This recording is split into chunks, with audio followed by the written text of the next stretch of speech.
আসসালামু আলাইকুম।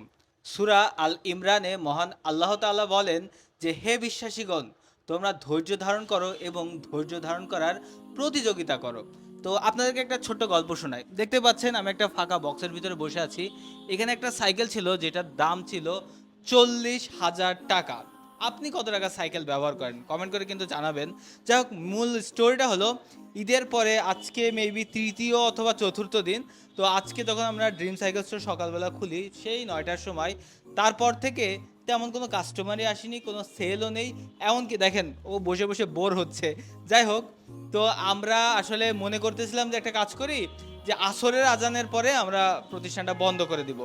বাট সারাদিন কোনো সেল নেই, তেমন কোনো কাস্টমার নেই। হুট করেই একজন কাস্টমার আসলো যে রকরার XC403 সাইকেলটা নিল।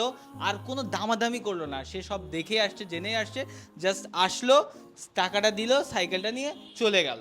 আলহামদুলিল্লাহ। তো এই কারণে যারা আসলে ব্যবসা বাণিজ্য প্রথম শুরু করতে চাচ্ছেন, কিংবা যারা আসলে কোনো কাজ স্টার্ট করেই ভাবতেছেন রেজাল্ট আসতেছে না, ভাই ধৈর্য ধারণ করেন। আল্লাহ ধৈর্য ধারণকারীকে অনেক পছন্দ করেন।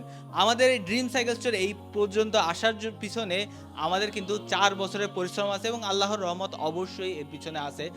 আমাদেরকে একজন ব্যবসায়ী চাচা, আমাদের একদম পাশের দোকান আর কি, তিনি অ্যাডভাইস করেছিল যে কাছে আসেন একটা জিনিস দেখে, এই যে লাল চেয়ার যখন আমরা প্রথম নিয়ে আসছিলাম এখানে, এই চেয়ারটা নিয়ে আসার পরে উনি জাস্ট একটু অন্যরকম ভাষায় বলেছিলেন যে এই চেয়ারের সাথে বসে থাকতে থাকতে আমাদের মানে পাছার চামড়া লেগে যাবে আর কি চেয়ারের সাথে। তারপরে যদি হয় ব্যবসা হবে, নাহলে 6 মাসের ভিতরে আমরা উঠে যাব।